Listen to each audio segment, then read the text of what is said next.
नमस्कार प्यारे दर्शकों, आप सभी का दिल से स्वागत है हमारे चैनल डी के मोटिवेशन में। बंधुओं, क्या आप जानते हैं पितृपक्ष में आपके पितर सचमुच आपके घर आते हैं, लेकिन सिर्फ तब जब आप 3 खास काम करते हैं, और वे भी केवल 3 समय पर। कौन से हैं वे काम और कब आते हैं आपके पितर? यही रहस्य आज मैं आपको बताने जा रहा हूं, तो ध्यान से अंत तक सुनिए। बंधुओं, आज हम आपको पितृपक्ष की एक ऐसी गूढ़ और दिव्य कथा सुनाने जा रहे हैं जिसे सुनकर आपका हृदय श्रद्धा से भर उठेगा। पितृपक्ष, यह शब्द सुनते ही हमारे मन में पूर्वजों की छवि उभर आती है। हमारे वे माता पिता, दादा दादी, परदादा परदादी और समस्त कुल परिवार के वे महान आत्माएं जिनके त्याग, संस्कार और आशीर्वाद के कारण हम आज इस धरती पर हैं। शास्त्रों में स्पष्ट कहा गया है कि मनुष्य देवताओं का आर्णी है, अर्षियों का आर्णी है और सबसे बड़ा पितरों का आर्णी है। यही कारण है कि पितृ आरण को चुकाने के लिए यह पखवाड़ा अत्यंत पावन माना गया है। कहा जाता है कि इस समय यदि हम अपने पितरों को याद करके श्राद्ध, तर्पण, दान और गौ सेवा करें तो वे प्रसन्न होकर हमें आशीर्वाद देते हैं, और यदि उपेक्षा करें तो वे रुष्ट होकर हमारे जीवन से सुख शांति छीन भी सकते हैं। प्रिय दर्शकों, यह केवल कथा या परंपरा नहीं है, बल्कि जीवन का सत्य है, क्योंकि हम सबका अस्तित्व हमारे पूर्वजों से ही है। जिस प्रकार वृक्ष की जड़ें छिपी होती हैं पर वही पूरे वृक्ष को पोषण देती हैं, उसी प्रकार हमारे पितर अदृश्य होकर भी हमें शक्ति, आयु, संतान सुख और समृद्धि प्रदान करते हैं।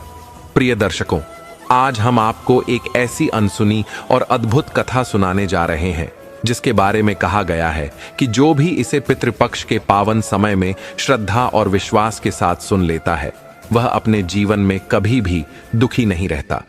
हमारे शास्त्रों में पितृपक्ष का विशेष महत्व बताया गया है। यह वह काल होता है जब हमारे पितर, हमारे पूर्वज हमारे पास आते हैं और हमारी श्रद्धा, हमारा प्रेम और हमारी भक्ति स्वीकार करते हैं। कहते हैं कि इस समय में किया गया एक छोटा सा पुण्य कर्म भी अनंत गुना फल देता है, और यदि कोई इस दौरान अपनी श्रद्धा को सच्चे भाव से प्रकट करता है तो उसके घर में सुख, शांति और समृद्धि का वास होता है। बंधुओं, आपने अक्सर देखा होगा कि बहुत से लोग अपनी जिंदगी में मेहनत तो खूब करते हैं, परंतु उन्हें सुख और संतोष नहीं मिल पाता। चाहे धन कितना भी आ जाए, घर बड़ा से बड़ा क्यों ना हो, लेकिन मन की शांति उनसे कोसों दूर रहती है। इसका कारण होता है पितृ आरण। जब तक हमारे पूर्वज संतुष्ट नहीं होते, तब तक जीवन में पूर्ण सुख और शांति प्राप्त नहीं हो सकती। इसीलिए हमारे आर्षि मुनियों ने हमें यह उपदेश दिया कि पितृपक्ष में अपने पितरों का तर्पण करें, उन्हें जल अर्पित करें, पिंडदान करें और दान पुण्य के कार्य करें। लेकिन दर्शकों, एक और बड़ा रहस्य है पितरों की कृपा पाने का सबसे सरल और अद्भुत मार्ग, और वह है कथा श्रवण। जी हां, शास्त्रों में उल्लेख मिलता है कि जो भी पितृपक्ष में श्रद्धा भाव से पितरों की महिमा से जुड़ी कथा सुन लेता है, उसे पितरों का आशीर्वाद प्राप्त होता है। यह आशीर्वाद इतना शक्तिशाली होता है कि उसके जीवन से दुख, दर्द, परेशानियां और क्लेश दूर हो जाते हैं। उसके घर आंगन में सुख समृद्धि का वास हो जाता है। अब प्रश्न यह है, पितर कब आते हैं? क्या सचमुच वे हमारे घर आते हैं?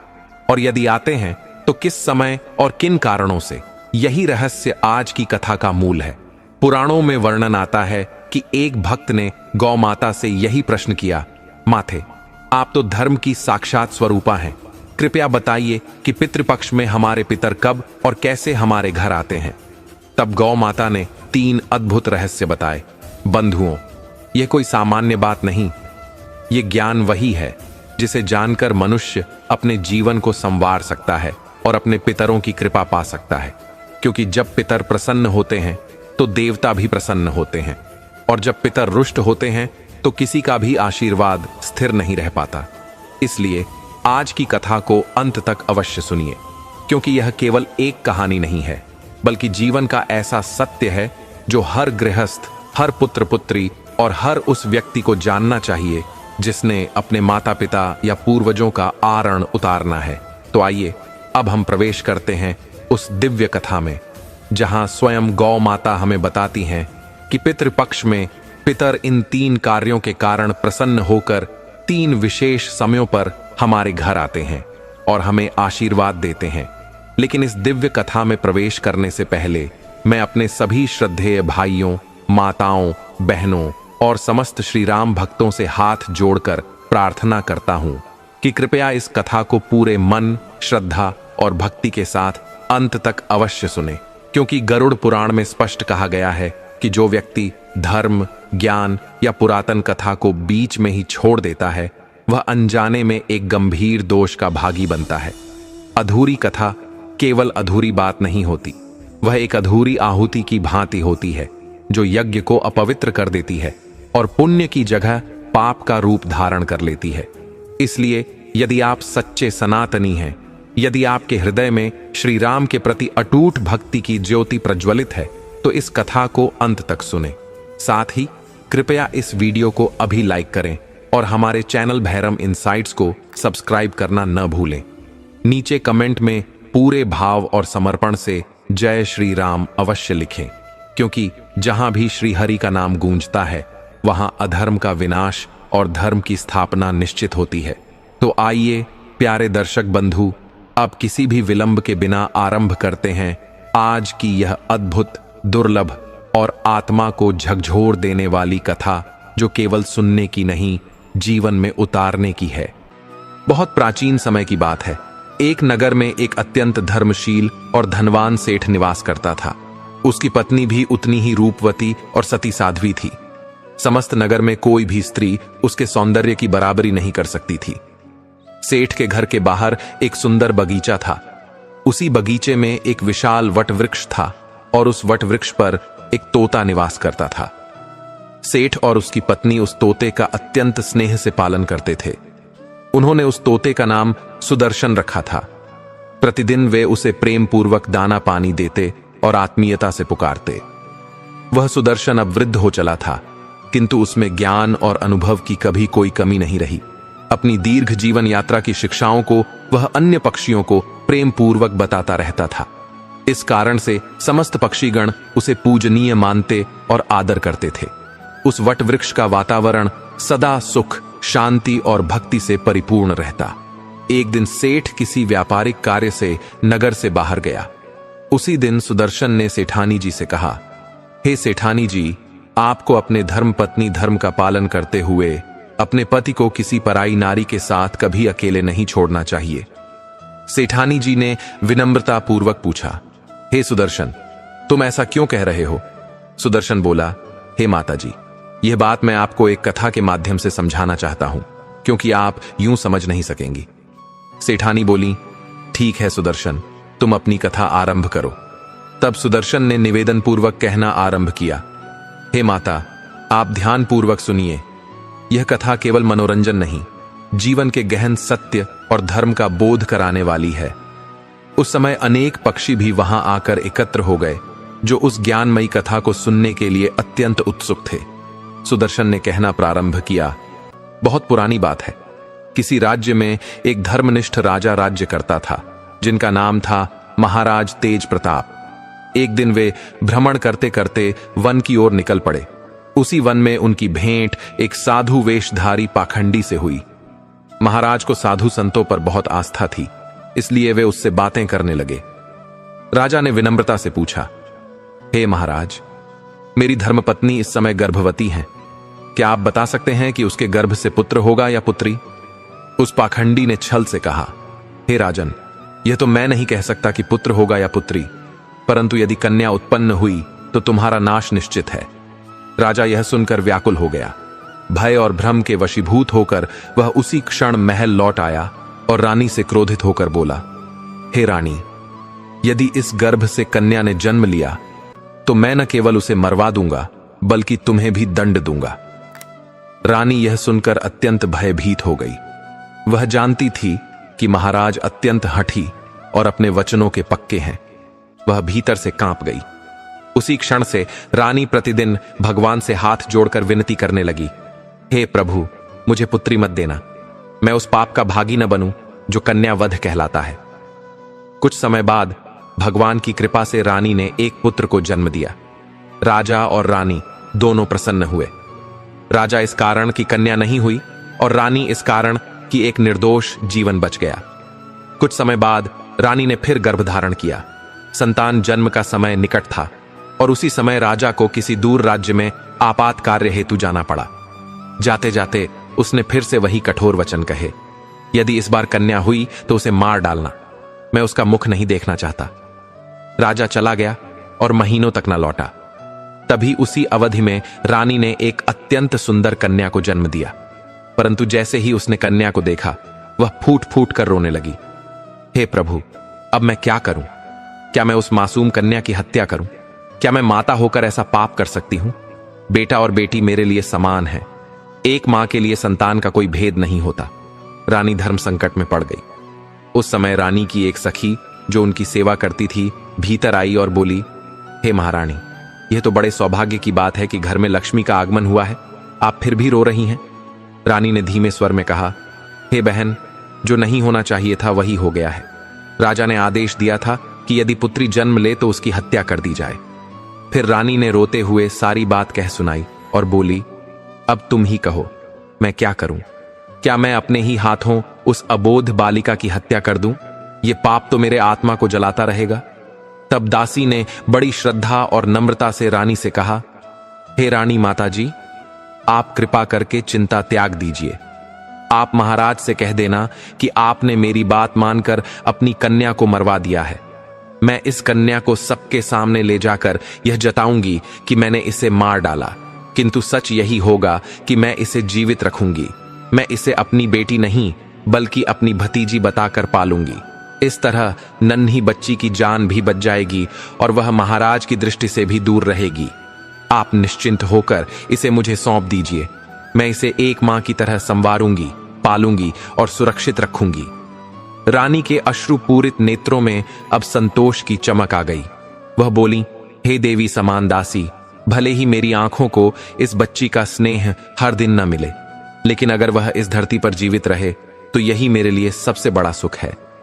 रानी ने अपनी गोद में लेटी उस नन्ही कन्या को अंतिम बार हृदय से लगाकर बहुत धीरे से चूमा और अपने अश्रु समेटते हुए कुछ धन और आभूषण उस दासी को सौंप दिए।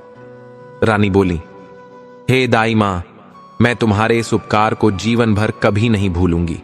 जब भी तुम्हें धन की आवश्यकता होगी तो तुम बेहिचक आना। मैं तुम्हें और भी अधिक सम्मान और संपत्ति दूंगी। पर मेरी एक विनती है, इस बेटी का यह सत्य कभी किसी के सामने प्रकट मत होने देना। दासी ने सिर झुकाकर विनीत भाव से कहा, जैसा रानी माता की आज्ञा हो वैसा ही होगा। इसके बाद रानी ने अपनी पुत्री को कांपते हाथों से उस दासी को सौंप दिया। कुछ ही समय बाद पूरे राज्य और महल में यह खबर फैला दी गई कि रानी ने बेटी को जन्म दिया था और आदेश के अनुसार दासी ने उसे मारकर भूमि में दफना दिया। उधर दासी उस कन्या को अपने घर ले गई और माता के समान उसे पालने लगी। जिस स्नेह से वह बच्ची रानी की गोद में पलती, उसी ममता से अब वह दासी की ममता में फलने फूलने लगी। कुछ समय बीत गया और महाराज तेज प्रताप अपने राज्य की यात्रा से लौटे। महल पहुंचते ही उन्हें बताया गया, हे राजन, आपके आदेश के अनुसार रानी ने कन्या को जन्म दिया था और वह कन्या अब इस धरती पर नहीं रही, उसे दफना दिया गया है। राजा ने यह सुनकर चैन की सांस ली और मन ही मन यह समझा कि अब कोई संकट नहीं रहा। पर उधर जिस कन्या को दासी ने अपनाया था वह धीरे धीरे बड़ी होने लगी। जब भी रानी की ममता व्याकुल होती तो वह दासी से कहती, कभी कभी उसे महल ले आओ, मैं उसे एक दृष्टि भर देख लूं। दासी उस कन्या को अपनी भतीजी बताकर महल लाती और रानी एकांत में उस बच्ची को गले लगाकर उसका माथा चूमती, उसे आशीर्वाद देती। बाहर से कोई कुछ समझ न पाता, पर रानी का हृदय उस कन्या को देखकर जैसे शांति से भर जाता था। वह समय समय पर दासी को वस्त्र, आभूषण और धन देती रहती थी। उधर दासी ने भी रानी के वचन को सच्ची भक्ति समझकर निभाया और कन्या के पालन पोषण में कोई कसर न छोड़ी। समय बीतता गया और अब वह नन्ही कन्या धीरे धीरे युवती होने लगी। हालांकि वह किसी राजमहल में नहीं बल्कि एक साधारण दासी के घर पली बढ़ी थी, फिर भी उसकी सुंदरता, उसकी चाल ढाल, उसकी आंखों का तेज, उसके मुख पर चमक, सब कुछ किसी राजकुमारी से कम न था। अब वह कन्या बड़ी हो चुकी थी।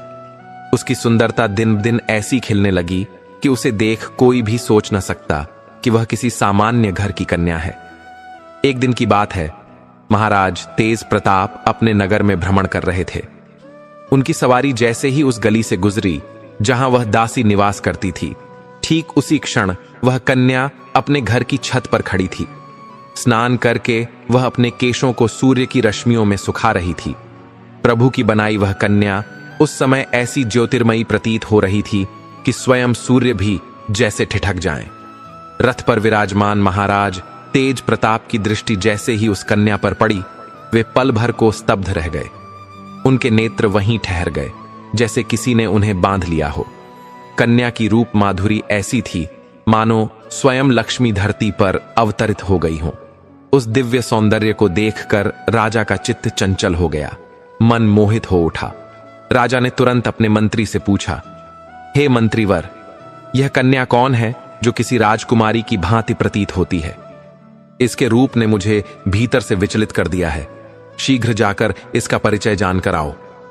मंत्री आज्ञा पाकर उसी क्षण चला और कुछ समय बाद लौटकर बोला, महाराज, वह कन्या किसी वृद्धा स्त्री की भतीजी है। वह एक सामान्य परिवार से है। राजा थोड़ी देर के लिए तो शांत हो गए, परंतु रात होते होते उनका हृदय उस कन्या की छवि से घिर गया। जब तक आंखें बंद करते उसकी मोहनी मूरत सामने आ जाती। नींद ने उनकी पलकों से मानो विदा ही ले ली थी। वे रात भर करवटें बदलते रहे। प्रातः होते ही राजा ने पुनः मंत्री को बुलाया और कहा, हे मंत्री, वह कन्या तो मेरे चित्त की शांति हर चुकी है। उसका रूप मेरी आत्मा को व्याकुल कर रहा है। मैं अब उसके बिना नहीं रह सकता। आप कुछ सैनिकों को साथ लेकर उस वृद्धा के पास जाइए और उसके समक्ष मेरे विवाह का प्रस्ताव रखिए। राजा झपाकर मंत्री कुछ सैनिकों के साथ उस वृद्धा के घर पहुंचा। विनम्र भाव से उसने कहा, हे माता, हमारे महाराज आपके घर की कन्या से विवाह करना चाहते हैं। वह कन्या अब राजमहिषी बनने जा रही है। ये सुनते ही वृद्धा की आंखें भर आईं। हृदय में गहरी पीड़ा उठी। वह सोचने लगी, हे प्रभु, ये कैसा धर्म संकट! ये तो स्वयं उसी की संतान है और राजा इस बात से अनजान है। वृद्धा ने विनम्र किंतु दृढ़ स्वर में कहा, हे मंत्री जी, मैं एक निर्धन स्त्री हूं। मेरी कन्या राजा जैसे महापुरुष के योग्य नहीं है। कृपया पुनः इस प्रस्ताव को लेकर मेरे द्वार पर न आए। मंत्री ने आश्चर्य से कहा, हे माता, तुम यह कैसी बात कर रही हो? यह तो तुम्हारा सौभाग्य है कि स्वयं राजा तुम्हारी कन्या को अपनी रानी बनाना चाहते हैं। तुम ऐसा अवसर क्यों गंवा रही हो? वृद्धा ने सिर झुकाकर ममता और विवेक से कहा, क्षमा करें, पर यह विवाह मैं नहीं कर सकती।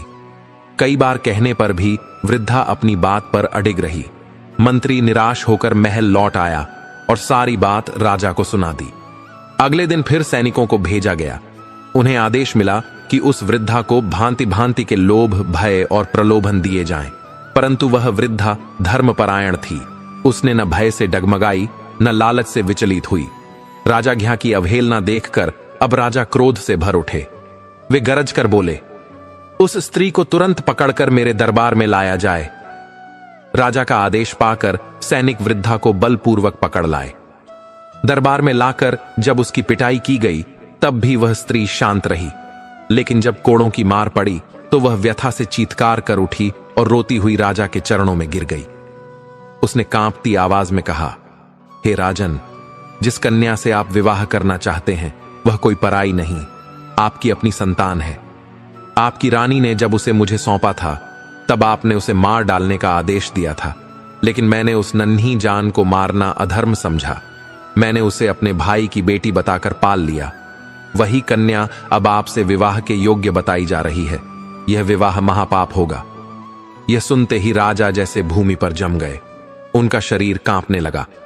माथे पर हाथ रखकर वे बोले, हे प्रभु, मैं कितना बड़ा अनर्थ करने जा रहा था।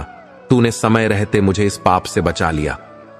राजा का हृदय ग्लानि से भर उठा, लेकिन साथ ही भीतर से ज्वाला भी भड़क उठी, क्योंकि यह सत्य उनके अपने जीवन की सबसे बड़ी भूल को उजागर कर चुका था। उसने उसी क्षण अपने पुत्र को बुलाकर कठोर स्वर में कहा, बेटा, इस कन्या को जंगल में ले जाओ और उसका वध करके वहीं धरती में गाड़ देना। प्रमाण के रूप में उसकी दोनों आंखें निकालकर मेरे पास लेकर आना। वह राजा का छोटा पुत्र था और वही उस कन्या का छोटा भाई भी। वह अब सयाना हो चुका था। पिता के ऐसे भयंकर वचन सुनकर उसका हृदय कांप उठा, उसका मन जैसे चीत्कार कर उठा। हे प्रभु, यह कैसा पाप का भार मेरे सिर रखा गया है। इतने वर्षों बाद मुझे अपनी बहन मिली है और मैं ही उसे मार डालूं? यह तो घोर अधर्म है। प्रभु, मुझे क्षमा करना, मुझे इस पाप से बचाना।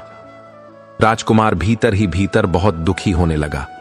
बार बार यही सोचने लगा कि कैसे अपनी ही बहन की हत्या करूंगा, कैसे उसकी आंखें निकालूंगा, और यदि मैं मना करता हूं तो मेरे पिता महाराज तो हठी हैं, वह किसी और से यह पाप करवा ही देंगे।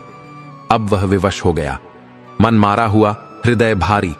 वह अपनी बहन को लेकर जंगल की ओर चल पड़ा। जैसे जैसे जंगल में आगे बढ़ता गया, उसका भाई का हृदय उमड़ने लगा। अंत में वह रुक गया और अश्रुपूरित नयनों से बोला, हे बहन, किसी भी हालत में मैं तुझ पर हाथ नहीं उठाऊंगा। मैं तुझे यहां जंगल में छोड़ देता हूं। अब आगे तेरी किस्मत और भगवान की कृपा, जो होगा देखा जाएगा। लेकिन बहन ने बड़ी शांतता और सहनशीलता से कहा, भैया, तुम मुझे यहीं मार दो और मेरी आंखें निकाल कर ले जाओ। यदि तुम मेरी आंखें लेकर नहीं गए तो पिता तुम्हें भी दंड देंगे। मैं नहीं चाहती कि मेरे कारण तुम पर कोई संकट आए। इतना कहकर दोनों भाई बहन एक दूसरे से लिपटकर फूट फूट कर रोने लगे। उनका हृदय जैसे टूट गया हो। वे दोनों उस दुख की घड़ी में प्रभु को पुकारने लगे, हे भगवान, अब हमें कौन रास्ता दिखाए। थोड़ी देर बाद राजकुमार ने निर्णय लिया, मैं अपनी बहन की हत्या नहीं करूंगा। मैं उसे इस वन में छोड़ देता हूं और कोई उपाय सोचकर पिताजी को समझा दूंगा। उसने अपनी बहन को आश्वासन दिया, हे बहन, मैं तुझे इस जंगल में छोड़ रहा हूं। आगे तेरा भाग्य और प्रभु की कृपा तुझे जहां पहुंचाए। मैं तुझसे वादा करता हूं कि तेरी रक्षा की प्रार्थना मैं हर दिन करता रहूंगा। इसके बाद वह जंगल में थोड़ा आगे गया। वहां उसे एक हिरण दिखाई दिया। उसने उस हिरण का वध किया, उसकी आंखें निकाल लीं और महल लौट गया। महाराज के सामने जाकर कहा, हे पिताजी, मैंने उस कन्या को मार डाला और उसकी देह नदी में बहा दी। ये लो उसकी आंखें, प्रमाण। राजा ने आंखें देखकर विश्वास कर लिया और प्रसन्न हो गया कि उसका आदेश पूरा हुआ। लेकिन उधर रानी ने जब बेटे को अकेले देखा तो स्नेह से पूछा, बेटा, तू सच में अपनी बहन को मार आया है क्या? राजकुमार बोला, हे मां, आप तो मेरी जननी हैं। आपसे मैं कभी झूठ नहीं बोलूंगा। मैंने अपनी बहन को नहीं मारा। मैं उसे जंगल में छोड़ आया हूं। वहां वह अकेली है पर जीवित है। यह सुनकर रानी की आंखें भर आईं। उसके हृदय को बड़ा सुकून मिला। वह हाथ जोड़कर ईश्वर से प्रार्थना करने लगी, हे प्रभु, तू कितना दयालु है। मेरे बेटे को तूने सद्बुद्धि दी, मेरी बेटी को तूने जीवन दान दिया। अब मेरी यह प्रार्थना है कि वह जंगल में अकेली नष्ट न हो जाए। हे प्रभु, उसकी रक्षा करना। उसे ऐसी जगह पहुंचा देना जहां उसका जीवन सुचारू रूप से चल सके। जिसे तूने जन्म दिया है उसे तू ही संभाल। उसे कभी कोई दुख न देना। उधर वह राजकुमारी जंगल में अकेली रह गई। अब वह पेड़ पत्ते और फूल खाकर अपने जीवन का निर्वाह करने लगी। वह वन के वृक्षों, पत्थरों और कंटीली झाड़ियों के बीच घूमती रही। धीरे धीरे उसके वस्त्र फट गए। वह अब अर्धनग्न अवस्था में जंगल में भटकती रहती। वह दिन भी आया जब उसके तन पर वस्त्र का नामो निशान नहीं बचा। उसने कभी फल खाकर दिन बिताए तो कभी घनी झाड़ियों में छिपकर रात बिताई। वह राजकुमारी जो कभी रानी की कोख से जन्मी थी, अब जंगलों की गोद में एक तपस्विनी की तरह जीवन जी रही थी। एक दिन उसी वन में प्रभु की लीला से एक दूसरे राज्य का धर्मनिष्ठ और पराक्रमी राजा चंद्रभान शिकार खेलने आया। उधर वह राजकुमारी जो अब वर्षों से वन में अकेली जीवन बिता रही थी, वृक्षों से फल तोड़कर भोजन कर रही थी। तभी उसके कानों में घोड़ों की टापों की आवाज पड़ी। वह डर गई और तुरंत घनी झाड़ियों के बीच छिप गई। इधर राजा चंद्रभान थकान के कारण एक वृक्ष के नीचे विश्राम करने लगा। अचानक उसकी दृष्टि उन झाड़ियों की ओर गई। उसे कुछ मानव आकृति सी प्रतीत हुई। वह चौंका और पुकार कर बोला, कौन है वहां? इन झाड़ियों में क्या कर रहे हो? जो भी हो, बाहर आओ। मैं वचन देता हूं तुम्हें कोई हानि नहीं होगी। राजा के करुणामयी स्वर को सुनकर झाड़ियों के पीछे से वह राजकुमारी बोली, हे राजन, मैं एक पीड़िता स्त्री हूं। मेरे तन पर वस्त्र नहीं है, मैं निर्वस्त्र हूं। यदि आप कोई वस्त्र दे दें तो मैं बाहर आकर दर्शन दे सकती हूं। राजा यह सुनकर चकित रह गया। सोचने लगा, हे प्रभु, इस घने वन में अकेली एक स्त्री, यह निश्चय ही किसी दुख की मारी हुई है। तत्क्षण उसने अपने कंधे पर डाली हुई चादर को उतारा और झाड़ियों की ओर फेंक दिया। उस राजकुमारी ने श्रद्धा और संकोच से उस चादर को ओढ़ा और फिर बाहर आई। जैसे ही राजा चंद्रभान ने उस कन्या को देखा, उसकी आंखें ठहर गईं। वह सौंदर्य ऐसा था जैसे स्वयं देवी लक्ष्मी वन में प्रकट हो गई हों। राजा मन ही मन बोला, हे भगवन, ऐसा रूप तो मैंने जीवन में कभी नहीं देखा। कौन है जिसने इसे इस वन में छोड़ दिया? यह तो रानी बनने योग्य है। राजा ने प्रेम और आदर से कहा, हे देवी, तुम कौन हो, इससे मुझे कोई अंतर नहीं पड़ता। मैं चाहता हूं कि तुम मेरी जीवन संगिनी बनो, मेरी रानी बनो। राजा के सौम्य वचनों को सुनकर वह राजकुमारी भी सहज भाव से बोली, हे राजन, जीवन भर मुझे किसी सहारे की तलाश थी। आपका साथ मिलना मेरे लिए प्रभु की कृपा है। यदि आप मुझे अपनी पत्नी बनाना चाहते हैं तो मैं आपका प्रस्ताव स्वीकार करती हूं। कहते हैं, डूबते को तिनके का सहारा भी बहुत होता है। यहां तो स्वयं एक धर्मात्मा राजा ने अपना हाथ आगे बढ़ाया था। राजा ने उस कन्या को ससम्मान अपने रथ पर बिठाया और अपने राज्य की ओर चल पड़ा। राजमहल पहुंचने से पहले वह अपने पिताजी के समय के एक वृद्ध और विश्वासी मंत्री के घर गया। राजा ने हाथ जोड़कर उस वृद्ध से कहा, हे काका, यह कन्या अब आपकी पुत्री है। मैं इसे विवाह करके अपनी रानी बनाना चाहता हूं, पर यदि मैं इसे सीधे महल ले जाऊं तो लोग मुझे दोष देंगे कि राजा किसी अनजान कन्या को ले आया। इसलिए मैं चाहता हूं कि यह कुछ दिन आपके घर आपकी बेटी बनकर रहे। कल मैं पूरे राजकीय विधि विधान से बारात लेकर आऊंगा और इसे सम्मान पूर्वक अपनी पत्नी बनाकर ले जाऊंगा। वृद्ध मंत्री ने भावुक होकर कहा, राजन, यह कन्या अब मेरी बेटी है। आप जब चाहें इसे अपनी पत्नी बनाकर ले जाएं। मैं तब तक इसकी सेवा करूंगा जैसे मेरी अपनी संतान हो। राजा ने उसे प्रणाम किया और अपने महल लौट गया। अगले ही दिन राजा ने अपने मंत्री और सेनापति को आदेश दिया, सुबह उस वृद्ध मंत्री के घर जाकर मेरी ओर से विवाह प्रस्ताव रखें। राजाज्ञा के अनुसार मंत्री और सेनापति उस कन्या के लिए विवाह का प्रस्ताव लेकर पहुंचे। वृद्ध ने ससम्मान वह प्रस्ताव स्वीकार किया। कुछ ही दिनों में मंगनी और फिर भव्य विवाह का आयोजन हुआ। उस कन्या का भाग्य, जो कभी वन में कटीली झाड़ियों के बीच रो रहा था, अब राजमहल में दीपों की माला में चमकने लगा। अब वह देवी स्वरूपा राजकुमारी राजा चंद्रभान की प्रिय धर्मपत्नी बनकर राजमहल में सुखपूर्वक निवास करने लगी। दोनों जीवन साथी भगवान की कृपा में मग्न होकर अपना जीवन धर्म, प्रेम और आदर से बिताने लगे। राजा चंद्रभान को जब से वह सुंदर, शीलवती और धर्मपरायणा रानी मिली थी, तब से उसका जीवन जैसे पूर्ण हो गया था। और रानी, जिसे न तो पहले कभी अपना घर मिला था न अपनापन, अब अपने घर और अपने पति के प्रेम में पूरी तरह संतुष्ट थी। दोनों का दांपत्य प्रेम भक्ति भाव से परिपूर्ण था। राजा चंद्रभान ने विवाह के पश्चात कभी भी अपनी रानी से उसके अतीत के विषय में कुछ न पूछा। प्रेम और विश्वास से दोनों ने साथ साथ 2 वर्षों का समय व्यतीत कर लिया। फिर एक दिन प्रभु की कृपा से रानी ने एक पुत्र को जन्म दिया। अब तो राजा की प्रसन्नता का कोई ठिकाना नहीं रहा। एक दिन राजा ने प्रेम पूर्वक रानी से कहा, हे प्रिय, अब हम दोनों एक पुत्र के माता पिता बन गए हैं। हमारा संबंध अब केवल पति पत्नी का नहीं, एक पवित्र बंधन बन चुका है।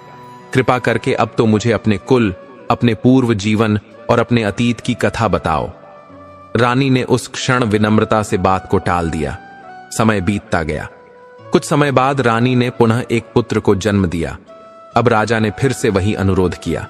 रानी, जो अपने अतीत को भुला देना चाहती थी, अब भी मन में संकोच करती रही। किंतु राजा का प्रेम और आग्रह दिन प्रतिदिन गहराता गया। रानी जानती थी कि राजा उससे निश्चल प्रेम करते हैं। तब उसने प्रभु का नाम लेकर साहस बटोरते हुए राजा चंद्रभान को अपने जीवन की संपूर्ण व्यथा गाथा सुना दी। राजा ने जब रानी के मुख से वह दुखों से भरी कथा सुनी तो उसकी आंखें भी भर आईं।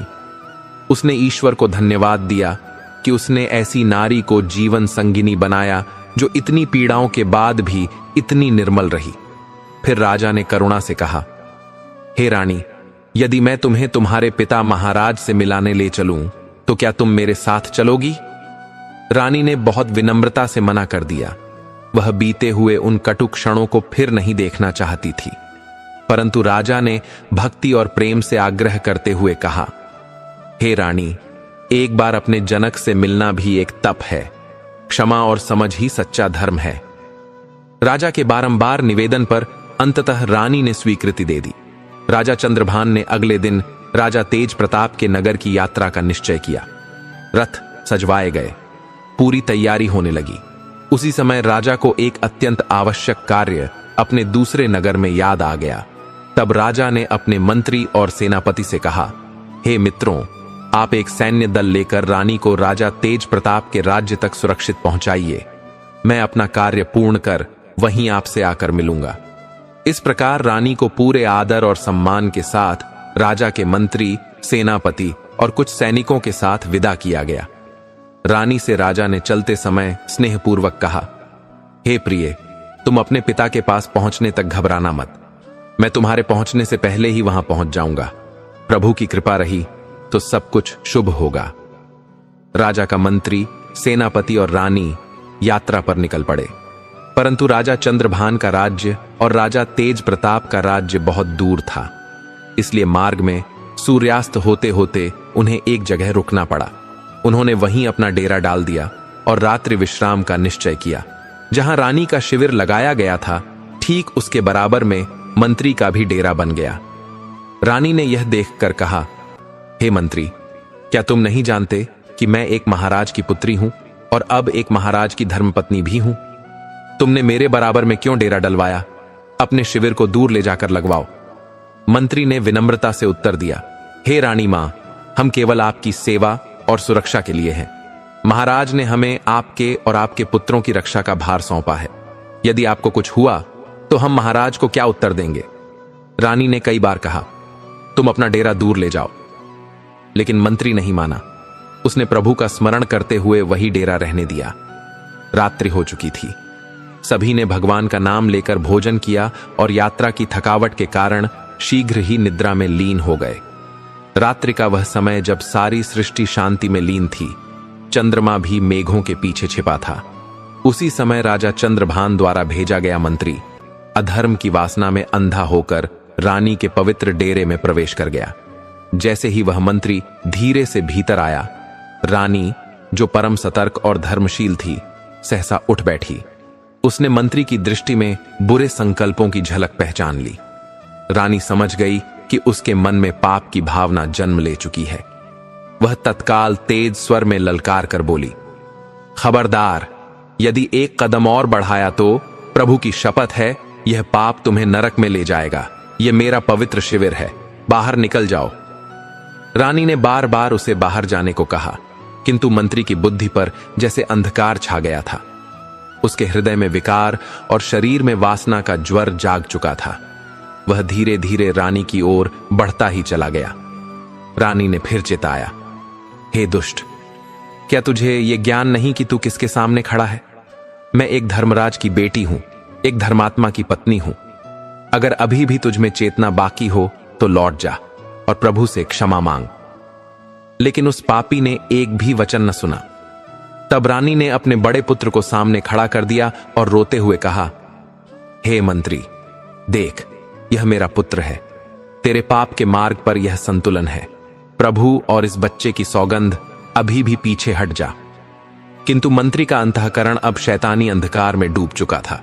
उसने तलवार खींची और क्रूरता की सारी सीमाएं लांघते हुए उस नन्हे बालक का सिर धड़ से अलग कर दिया। यह दृश्य देखकर रानी वहीं भूमि पर गिर पड़ी। उसका कलेजा चीर गया। उसने बिलखते हुए प्रभु को पुकारा, हे नाथ, यह कैसी परीक्षा है? किस पाप का फल आज मेरा पुत्र दे गया? लेकिन रानी जानती थी कि अब यदि वह रुकी तो अगला शिकार वह स्वयं होगी। तब उसने अपनी पीड़ा को छुपाते हुए कहा, ठहरो, मैं थोड़ी देर में आती हूं, फिर जो तुम्हारा मन कहे वह करना। ऐसा कहकर वह अपने छोटे पुत्र को गोद में उठाकर डेरे से बाहर निकल गई और घने जंगल में भाग गई। पूरी रात झाड़ियों में छिपी रही, कांपती रही, रोती रही, प्रभु से यही प्रार्थना करती रही, हे ईश्वर, मेरे बच्चे की रक्षा करना। प्रातः जब वह हिम्मत जुटाकर लौटकर शिविर में आई तो देखा उसके पुत्र का सिर एक ओर पड़ा है और धड़ दूसरी ओर। वह स्तब्ध रह गई। उसकी आंखें सूख चुकी थीं, किंतु हृदय अंदर से फट चुका था। अब वह कुछ न कर सकी। उसने उस पीड़ा को भीतर दबाया और फिर यात्रा के लिए साथ चल पड़ी। संध्या होते होते यात्रा का अगला पड़ाव आया। अब रात्रि विश्राम के लिए फिर तंबू डाले गए। इस बार रानी के पास सेनापति ने अपना शिविर डलवाया। रानी ने विनम्र स्वर में कहा, हे सेनापति, कृपा करके अपना डेरा यहां से दूर डलवाइए। मैं एक नारी हूं, एक रानी हूं, यह उचित नहीं। किंतु सेनापति ने भी वही उत्तर दिया, हे रानी माता, आपकी रक्षा मेरा धर्म है। यदि आपको कुछ हो गया तो मैं उत्तरदायी रहूंगा। रानी ने कई बार निवेदन किया, किंतु सेनापति नहीं माना। अब रानी को सब समझ आ गया। उसकी आंखों में भय नहीं, बल्कि अब एक दिव्य आस्था थी।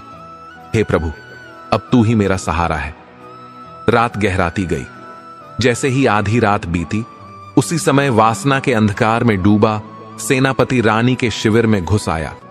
रानी तुरंत उठ खड़ी हुई और ऊंचे स्वर में गरज कर बोली, हे सेनापति, क्या तू भूल गया है कि मैं एक महाराज की धर्मपत्नी हूं, एक धर्मराज की पुत्री हूं? क्या यह तुझे शोभा देता है? क्या तुझे भय नहीं कि जिस स्त्री को तू अपवित्र दृष्टि से देख रहा है उसके पीछे भगवान खड़े हैं? तुरंत मेरे शिविर से बाहर निकल जा, वरना यह पाप तुझे यमराज की गोद में ले जाएगा। रात के उस पहर में वह दुष्ट सेनापति कहां मानने वाला था। उसके मन में तो काम वासना का अंधेरा छा चुका था। वह काम वासना के चक्कर में पूरा अंधा हो गया था। राजकुमारी ने कितनी बार मना किया, कितनी बार समझाया, लेकिन उस पापी सेनापति ने एक भी बात नहीं मानी।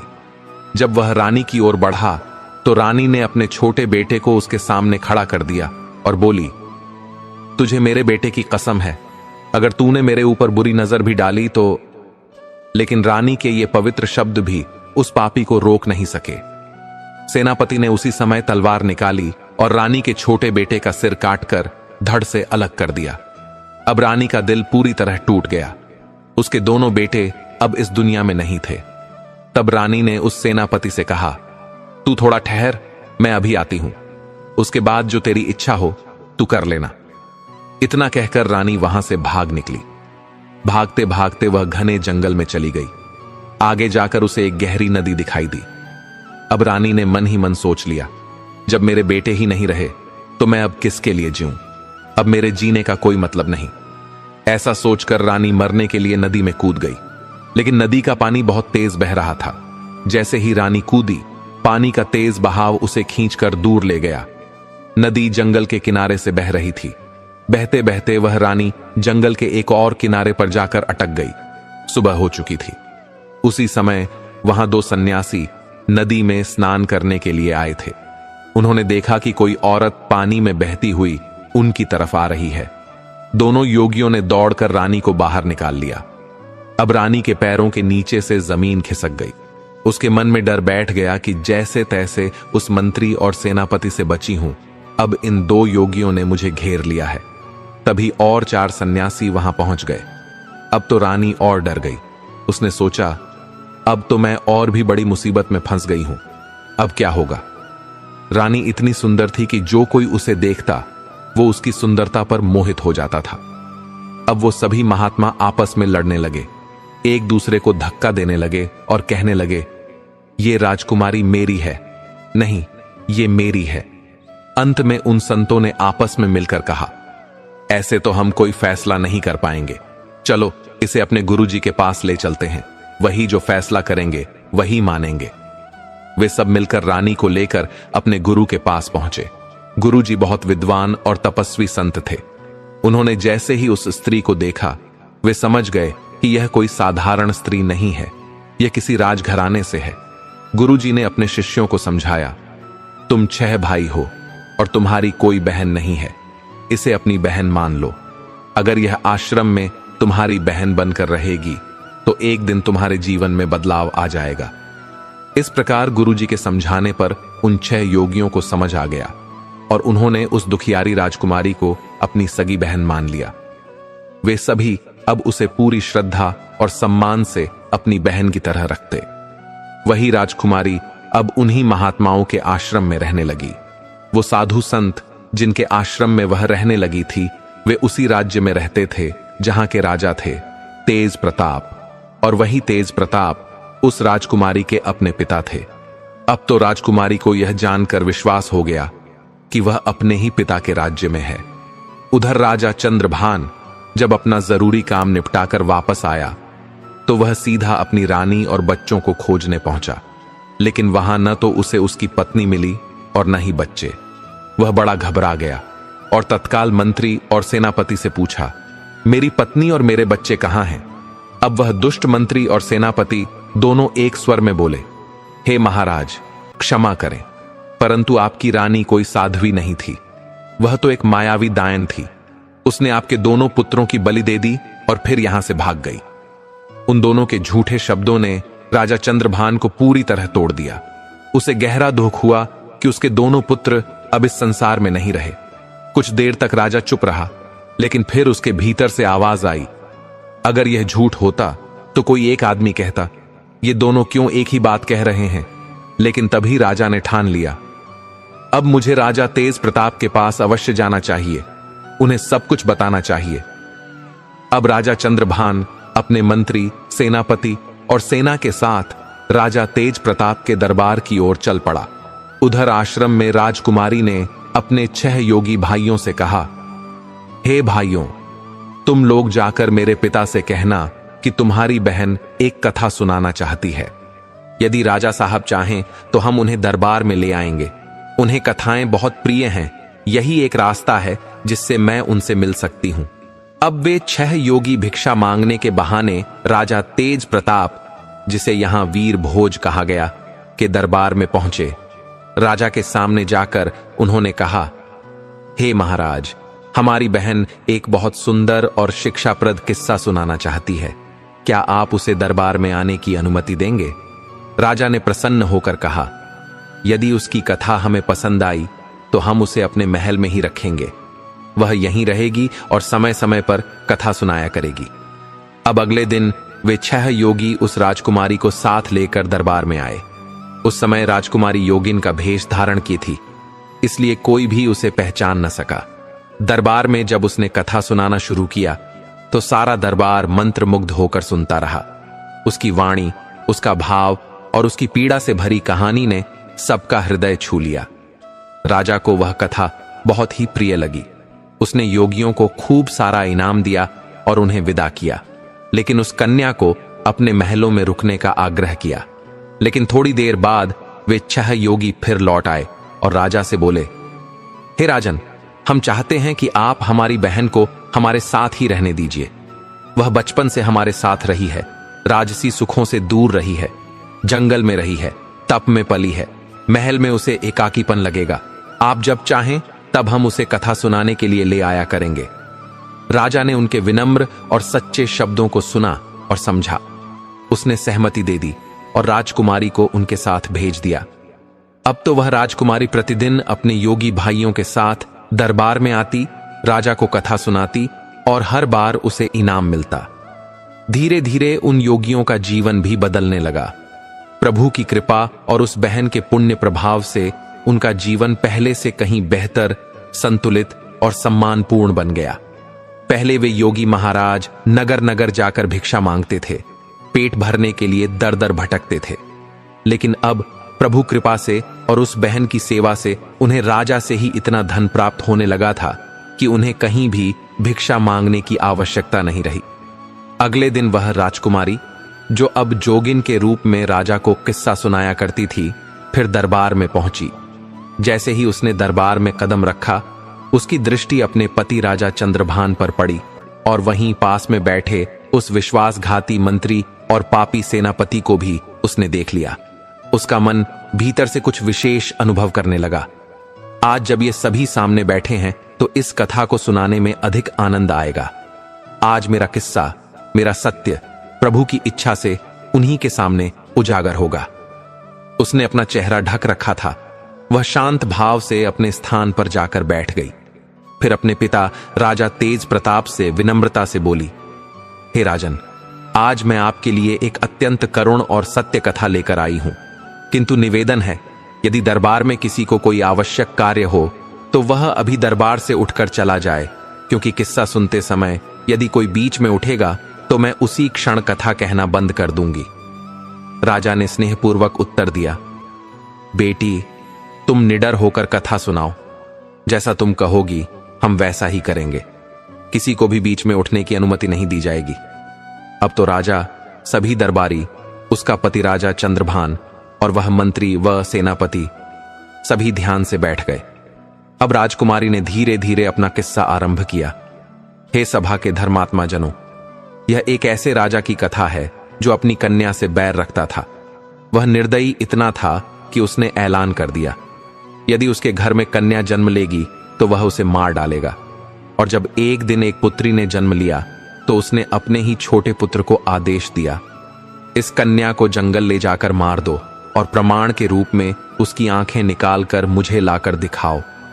राजा तेज प्रताप, जो इस कथा को अत्यंत ध्यान से सुन रहे थे, का हृदय धीरे धीरे कांपने लगा। उन्होंने मन ही मन कहा, हे ईश्वर, यह तो मेरी ही की गई भूलों की कहानी लग रही है। कथा सुनते सुनते उनकी आंखें नम हो गईं और उन्होंने प्रेम पूर्वक अपने गले की मोतियों की माला उतारी और योगियों की ओर उछालते हुए कहा, इस कथा को अंत तक जरूर सुनाया जाए, इसमें कोई गहरा सत्य छिपा है। अब तो राजा तेज प्रताप की आंखों से पश्चाताप के आंसू बहने लगे। उसका हृदय धड़कने लगा। क्या यह वही कथा है जो मेरे जीवन से जुड़ी है? राजकुमारी आगे बोली, हे राजन, जब वह भाई अपनी बहन को जंगल ले गया तो उसका प्रेम जाग उठा और उसने उसे नहीं मारा। वह उसे जीवित छोड़कर जंगल में अकेली छोड़कर लौट गया। राजा के चेहरे पर हल्की सी आशा की रेखा दौड़ गई। वह सोचने लगे, क्या यह संभव है? क्या मेरी बेटी आज भी जीवित हो सकती है? फिर राजकुमारी ने आगे कहा, उसके बाद वह कन्या जंगल में अकेली हो गई। वह न भूख की चिंता करती थी न पीड़ा की। पत्ते फल फूल खाकर वह किसी तरह अपना जीवन बचाने लगी। कभी झाड़ियों में छिपती, कभी वृक्ष की छांव में सोती, बस भगवान का नाम लेती रही और जीवित रही। इस प्रकार उस राजकुमारी ने अपनी कथा को आगे बढ़ाया। जब मैं जंगल में अकेली जीवन जी रही थी तो समय के साथ मेरे तन पर कोई भी वस्त्र शेष न रहा। एक दिन प्रभु की इच्छा से एक देश का राजा अपने घोड़े पर सवार होकर शिकार के लिए उस जंगल से गुजरा। जैसे ही उसकी दृष्टि मुझ पर पड़ी, वह चौंक गया, क्योंकि मैं निर्वस्त्र थी। पर वह राजा बड़ा धर्मात्मा था। उसने तुरंत अपनी चादर मुझे दी, जिससे मैंने अपने तन को ढांप लिया। फिर उसने मुझे अपने नगर ले जाकर सम्मान पूर्वक अपने महल में रखा और बिना मेरे अतीत को जाने ही मुझसे विवाह कर लिया। यह कथा सुनाते सुनाते जब वह उस बिंदु पर पहुंची तो राजा चंद्रभान, जो सभा में बैठे थे, एकदम सतर्क हो गए। उन्होंने सोचा, यह तो मेरी ही कथा है, यह तो वही है, मेरी पत्नी। प्रेम और आश्चर्य से भरे हुए राजा चंद्रभान ने भी अपनी मोतियों की माला निकालकर जोगियों की ओर उछाल दी और बोले, यह कथा पूरी होनी चाहिए, इसे अंत तक सुनाया जाए। अब राजकुमारी ने आगे कहना आरंभ किया। राजा से विवाह के बाद मैंने 2 पुत्रों को जन्म दिया। फिर एक दिन मेरे पति ने मुझसे पूछा, तुम कौन हो और उस दिन जंगल में निर्वस्त्र क्यों भटक रही थी? तब मैंने अपने जीवन की सारी पीड़ा, अपने पिता की कठोरता और अपने अतीत की पूरी सच्चाई अपने पति को बता दी। राजकुमारी ने भर्राए स्वर में कहा, मेरे पति बहुत ही सज्जन थे। उन्होंने जब जाना कि मेरा जन्म भी एक राजा के घर में हुआ है तो उन्होंने मुझसे वादा किया कि वे मुझे मेरे पिता से अवश्य मिलवाएंगे। उन्होंने अगली सुबह इसकी तैयारी की, लेकिन उन्होंने एक भूल कर दी। उन्होंने मेरे साथ स्वयं न जाकर मेरी रक्षा के लिए अपने मंत्री और सेनापति को भेज दिया। इतना कहते ही राजकुमारी कुछ पल रुकी और फिर बोली, यह वही भूल थी जो मेरी सारी जिंदगी पर भारी पड़ गई। तब उसने सभा को संबोधित करते हुए कहा, सुनो सभा के लोगों, चाहे कोई कितना भी निकट का क्यों ना हो, कभी भी अपनी युवा पत्नी, बहन या बेटी को किसी दूसरे पुरुष के साथ अकेले न भेजना चाहिए। भले ही वह कितना ही वफादार या विश्वासी क्यों न लगे, क्योंकि जब मन पर वासना का अंधकार छा जाता है तो सारी वफादारी, सारा विश्वास क्षण भर में जलकर राख हो जाता है। स्त्री, धन और विद्या, ये तीनों उसी के पास सुरक्षित रहते हैं जो इन्हें संपूर्ण श्रद्धा, सम्मान और संयम से संभाल सके, वरना ये वहां चली जाती हैं जहां इनका अपमान न हो। सभा स्तब्ध थी। राजा तेज प्रताप और राजा चंद्रभान भी ध्यानपूर्वक सुन रहे थे। हर शब्द जैसे राजद्वार में गूंज रहा था। राजकुमारी ने आगे बताया, रास्ता लंबा था। सूर्यास्त के बाद सबने रुकने का निर्णय लिया। मंत्री ने अपना डेरा मेरे डेरे के बराबर में लगवा लिया। मैंने बहुत विनती की कि वह अपना शिविर दूर लगवाए, लेकिन वह नहीं माना। रात्रि के समय उसने मेरे साथ पाप करने का विचार किया। मैंने बार बार भगवान और अपने बेटे की कसम देकर उसे रोका, लेकिन वह नहीं माना। उसने मेरे बेटे का गला काट डाला। मैं डर और दर्द से कांप गई और फिर अपनी लाज बचाने के लिए मैं बहाना बनाकर जंगल में भाग गई। पूरी रात जंगल की झाड़ियों में छिपकर ठंडी हवा में कांपती रही, पर अपनी आबरू बचा ली। सुबह जैसे तैसे जब मैं शिविर में वापस आई तो वहां अपने छोटे बेटे का शव देखा। उसका सिर धड़ से अलग पड़ा था। सभा में शांति थी, लेकिन वह मंत्री जो सामने बैठा था उसकी हालत खराब होने लगी थी। जैसे जैसे कथा आगे बढ़ रही थी, उसका पाप उसे भीतर से तोड़ने लगा। वह धीरे धीरे बहाना बनाकर दरबार से उठने की कोशिश करने लगा तो राजा तेज प्रताप ने उसे तेज स्वर में डांटते हुए कहा, बैठ जाओ, कथा अब समाप्त नहीं हुई है। तब रानी ने अपनी कथा को आगे बढ़ाते हुए कहा, जब अगले दिन यात्रा फिर से शुरू हुई और रास्ते में एक नई जगह रुककर तंबू लगाए गए तो उसी रात सेनापति मेरे डेरे में घुस आया। वह पापी मन में दुष्कामना लेकर मेरे पास आया। मैंने पहले उसे डांटा, समझाया और ललकारा कि वह यहां से चला जाए, लेकिन वह दुष्ट लौटने को तैयार नहीं हुआ। तब मैंने उसे अपने छोटे बेटे की कसम दी। इतना सुनते ही सभा में बैठे सेनापति की हालत बिगड़ने लगी। वह घबरा गया, सोचने लगा, अब तो मेरा भेद खुल गया। वह चुपचाप उठकर भागने लगा। तभी राजा तेज प्रताप ने गुस्से में कहा, बैठ जाओ, सच सुनने की हिम्मत नहीं है क्या? राजा चंद्रभान ने कहा, क्यों सेनापति, अब सच्चाई सुनना भारी लग रहा है क्या? सेनापति चुपचाप सिर झुकाकर बैठ गया। अब राजकुमारी ने अपना किस्सा फिर आगे सुनाया। उस पापी ने मेरी एक न सुनी और फिर उसने भी मेरे छोटे बेटे को निर्दयता से मार डाला। जब उसने मुझ पर बुरी दृष्टि डाली और आगे बढ़ा तो मैं किसी तरह अपनी जान बचाकर वहां से भाग निकली। मैं भागते भागते एक नदी के किनारे पहुंची और दुख में डूबकर मैंने सोचा कि अब मेरा जीवन समाप्त हो गया है। मैं नदी में कूद गई, लेकिन विधाता ने मेरी रक्षा की, मैं बच गई। नदी में बहते बहते मैं जंगल के दूसरे किनारे पहुंची, जहां 6 योगियों ने मुझे देखा। शुरू में वे भी मुझे अपनी पत्नी बनाना चाहते थे, लेकिन प्रभु की कृपा से उनके गुरुजी, जो बहुत ही ज्ञानी और तपस्वी थे, उन्होंने उन्हें समझाया, यह कोई साधारण स्त्री नहीं, यह किसी राजघराने से है, इसे अपनी बहन मानो। गुरुजी के बार बार समझाने पर उन 6 सन्यासियों ने मुझे अपनी बहन मान लिया। अब वे रोज मुझे राजा के दरबार में किस्से सुनाने ले जाने लगे। इतनी करुण कथा सुनने के बाद वह राजकुमारी, जिसने अब तक अपना चेहरा ढक रखा था, धैर्य और श्रद्धा से उठी और अपना घूंघट हटा दिया। राजा तेज प्रताप जैसे ही उसकी सूरत देखे कांप उठे। यह तो मेरी बेटी है। वहीं राजा चंद्रभान की आंखों में आंसू भर आए। उसने अपनी पत्नी को पहचान लिया, जिसके लिए वह वर्षों से पीड़ा में था। राजा चंद्रभान अपनी रानी को देखकर बहुत प्रसन्न हुआ, लेकिन अपने पुत्रों की मृत्यु का दुख उसे भीतर से तोड़ रहा था। उसने तुरंत राजा तेज प्रताप से आज्ञा मांगी, हे महाराज, मेरा मंत्री और सेनापति मेरे सबसे बड़े शत्रु हैं, मैं स्वयं उन्हें दंड देना चाहता हूं। राजा तेज प्रताप ने आज्ञा दी और फिर राजा चंद्रभान ने सभा के समक्ष उन दोनों पापियों का सिर धड़ से अलग कर दिया। अन्याय का अंत हो चुका था। पापियों को उनके कर्मों का दंड मिल चुका था। उधर राजा तेज प्रताप अपनी पुत्री को गले से लगाकर फूट फूट कर रोने लगे, बार बार क्षमा मांगने लगे। बेटी, मुझे क्षमा कर दो, मैंने बहुत बड़ा पाप किया है। बेटी ने पिता को क्षमा कर दिया। प्रभु के चरणों में नम आंखों से धन्यवाद दिया। कुछ दिन वह राजकुमारी अपने पति के साथ अपने पिता के घर में रही। फिर बड़े ही प्रेम, सम्मान और धूमधाम से राजा तेज प्रताप ने अपनी बेटी की विदाई की। राजा चंद्रभान अपनी पत्नी को लेकर अपने नगर लौट आए। समय बीतता गया। कुछ समय बाद रानी ने एक सुंदर कन्या को जन्म दिया। अब तो उनकी खोई हुई खुशियां लौट आईं। सारा दरबार, सारा राज्य एक बार फिर से आनंद में भर गया। सखा सखियों, इस कहानी से यही सीख मिलती है, यदि कोई सच्चे धर्म और सत्य के मार्ग पर चलता है तो भगवान स्वयं उसकी रक्षा करते हैं। अन्याय करने वालों का अंत निश्चित होता है, चाहे वे कितने ही शक्तिशाली क्यों न हो। दर्शक बंधु, इस कथा के माध्यम से हम द्रौपदी द्वारा दी गई उन 3 सीख को जानेंगे जो उसने कलयुग की समस्त स्त्रियों को दिया था। जिसे कोई स्त्री अपने जीवन में अपना ले तो कभी दुखी नहीं रहेगी। प्रिय दर्शक बंधु, आपका समय नष्ट न करते हुए जानते हैं उन तीनों बातों को।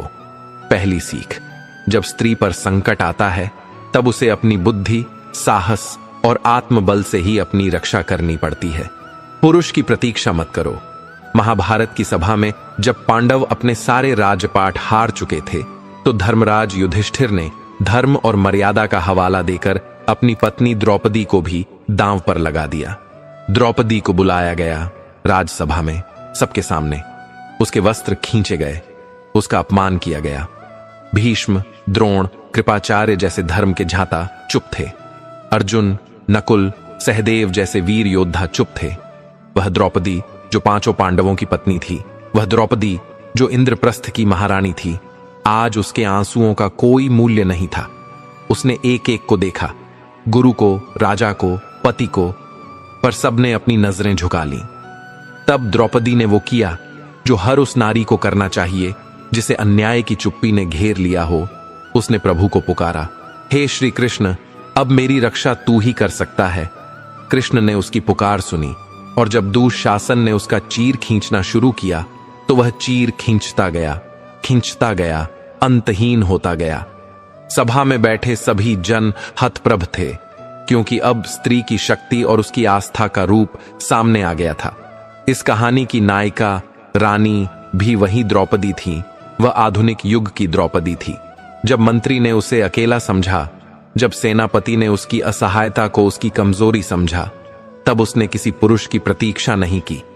न तो राजा चंद्रभान का इंतजार किया, न पिता तेज प्रताप की आशा की। उसने स्वयं में छुपी शक्ति को जगाया। अपने बच्चों को आगे करके पापी के सामने खड़ी हो गई।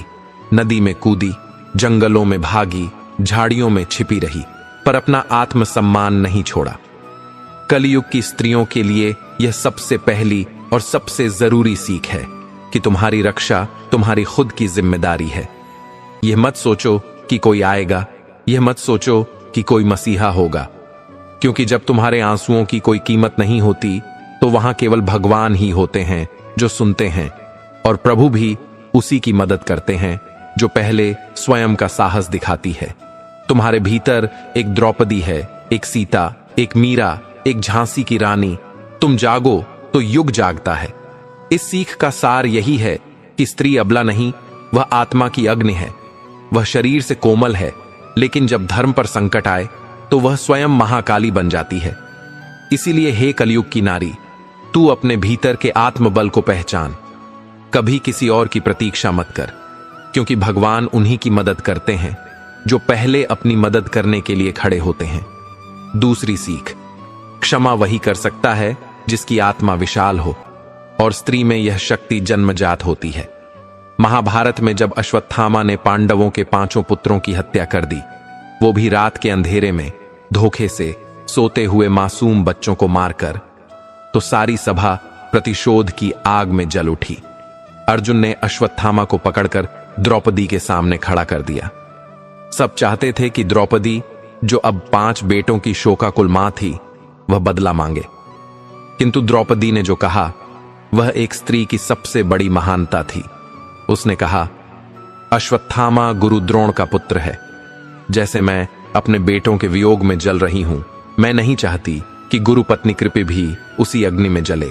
उसे छोड़ दो, उसका प्राण मत लो। यह केवल एक क्षण का निर्णय नहीं था, यह एक युग की सीख थी। द्रौपदी ने बता दिया कि स्त्री केवल प्रतिशोध नहीं होती, वह करुणा होती है, वह वात्सल्य होती है, वह बदले में खून नहीं मांगती, वह स्नेह और शांति की प्यास रखती है। ठीक यही गहराई इस कहानी की रानी में भी दिखाई देती है।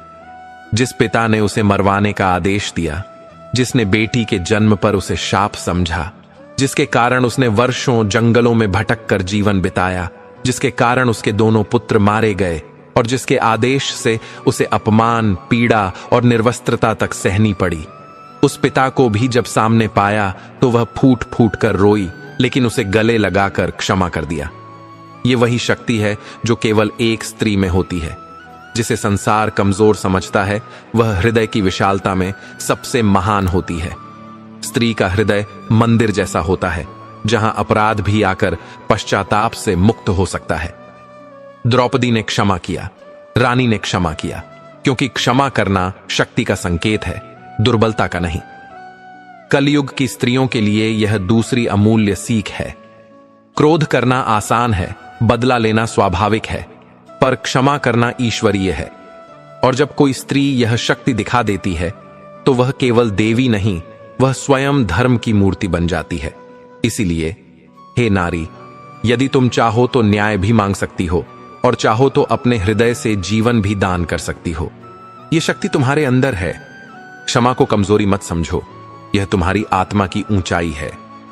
तीसरी सीख, स्त्री के साथ हुआ अन्याय कभी छिपता नहीं।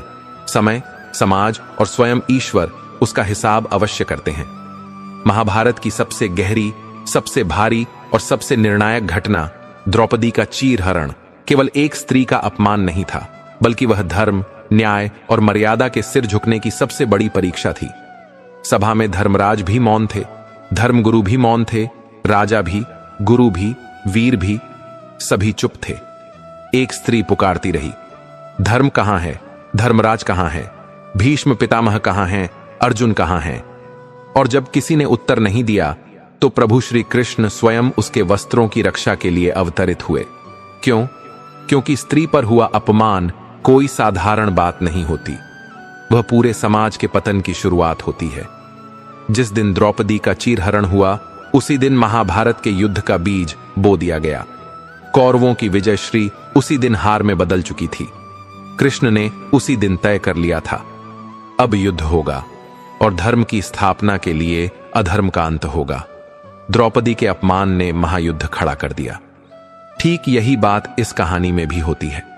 जब रानी के साथ छल हुआ, जब मंत्री और सेनापति जैसे विश्वासी जनों ने उसकी मर्यादा भंग करनी चाहिए, जब उसके दोनों पुत्रों का वध किया गया और जब वह जंगल में निर्वस्त्र, अकेली, शोषित नारी की तरह भटकती रही, तब वह चुप रही। पर ईश्वर चुप नहीं रहे। समय आया, सभा लगी और उसके सामने उसके सारे अपमान करने वाले खड़े हुए। राजा के दरबार में रानी ने जब अपना घूंघट हटाया तो धर्म का न्याय उस सभा में उतर आया। राजा चंद्रभान ने स्वयं उन पापियों को दंड दिया और सभा ने देखा कि पाप छुपता नहीं है, चाहे वह वर्दी में हो या सत्ता में।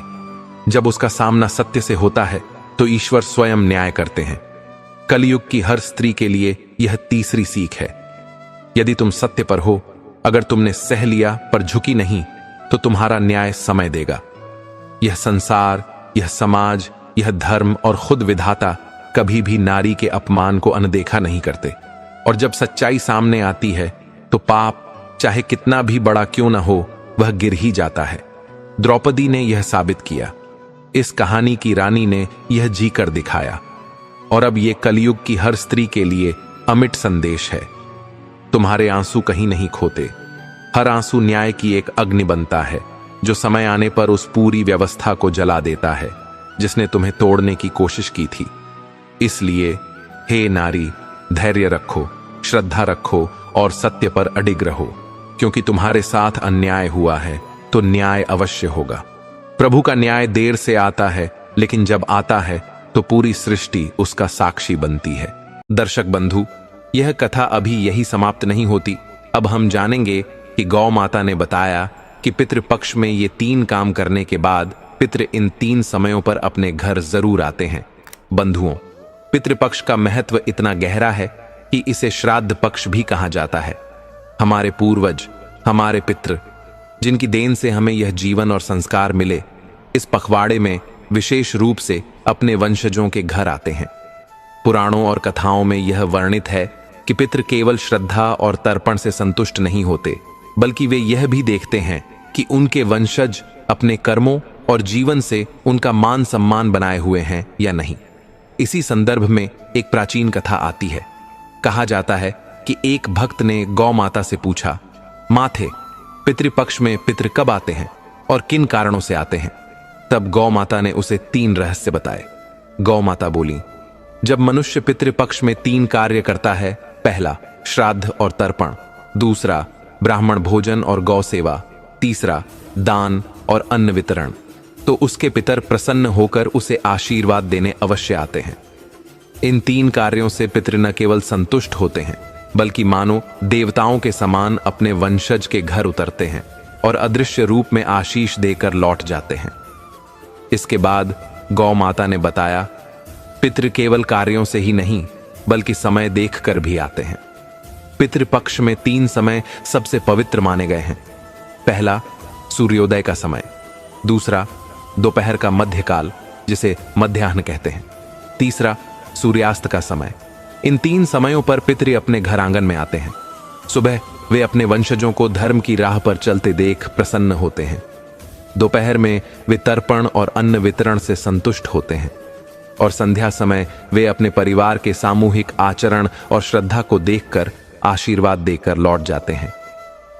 गौ माता ने अंत में कहा, जो भी व्यक्ति इन 3 कार्यों को करता है और 3 समय का ध्यान रखकर अपने पितरों को याद करता है, उसके घर में पितर न केवल आते हैं, बल्कि वहां लक्ष्मी, संतोष और आयु का वास भी छोड़ जाते हैं।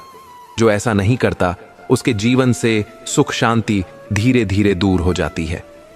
बंधुओं, पितृपक्ष हमें केवल कर्मकांड नहीं सिखाता, बल्कि यह भी याद दिलाता है कि हमारे जीवन का आधार हमारे पूर्वज हैं। जिस घर में श्राद्ध, तर्पण, गौ सेवा और दान किया जाता है, वहां पितृ प्रसन्न होकर आते हैं और उस घर को आशीषों से भर देते हैं। बंधुओं, आपने सुना कि गौ माता ने पितृपक्ष का कितना गहरा रहस्य बताया।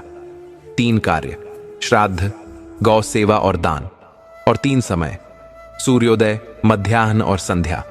यही वह क्षण है जब हमारे पितर अदृश्य रूप से हमारे आंगन में आते हैं। वे देखते हैं कि उनके वंशज उन्हें कितनी श्रद्धा से स्मरण करते हैं।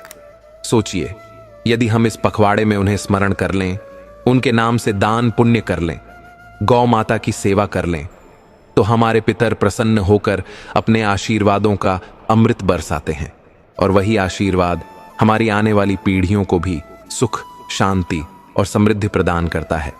याद रखिए बंधुओं, जैसे पेड़ की जड़ें अदृश्य होकर भी पूरे वृक्ष को जीवित रखती हैं, वैसे ही हमारे पितर अदृश्य होकर भी हमें जीवन की हर राह पर सहारा देते हैं। परंतु यह सहारा तभी मिलता है जब हम उन्हें याद करें, उनका आण माने और अपनी श्रद्धा प्रकट करें। तो इस पितृपक्ष में आप भी अपने पूर्वजों का स्मरण कीजिए, उनकी आत्मा को तर्पण कीजिए और दान पुण्य करके उन्हें प्रसन्न कीजिए। ऐसा करने से न केवल आपके जीवन में सुख शांति आएगी, बल्कि आपके घर आंगन में लक्ष्मी और समृद्धि का वास भी होगा। बंधुओं, यदि यह कथा आपके हृदय को छू गई हो, तो इस ज्ञान को यहीं मत रोकिए, इसे आगे साझा कीजिए ताकि हर घर तक यह संदेश पहुंचे। और यदि आप ऐसी ही दिव्य कथाएं, छिपे हुए रहस्य और जीवन बदल देने वाली शिक्षाएं सुनना चाहते हैं, तो हमारे चैनल को सब्सक्राइब करना न भूलिए। वीडियो को लाइक कीजिए, अपने विचार और श्रद्धा को कमेंट में व्यक्त कीजिए और अधिक से अधिक लोगों तक इसे शेयर कीजिए। हमारे साथ जुड़े रहिए, क्योंकि अगली कथा भी आपके जीवन में एक नई रोशनी लेकर आएगी।